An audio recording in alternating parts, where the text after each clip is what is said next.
Hello guys, and welcome back to this channel, where today guys, I'll be showing you how to cancel Teachable subscription.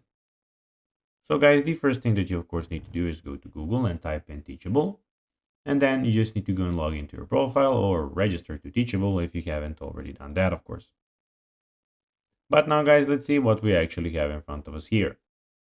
So in the left side of the screen, we have, as you can see, the home, users, site, sales, emails, and settings. We also have the products where you have your courses, coaching, digital downloads, and those things. And in the top right corner, we have the view your school option. But now guys, let's see how you can actually go and cancel Teachable subscription.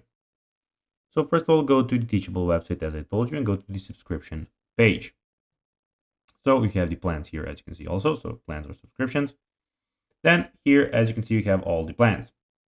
Now you need to choose the subscription you wish to cancel and click, of course, the cancel button on the subscription, or if you want another one, you can, of course, go and pick it here. So as you can see, of course, follow the on-screen instructions to complete the cancellation process. And please note that if you cancel your subscription, you will be placed on the free plan and you will lose access to features only available on paid plans.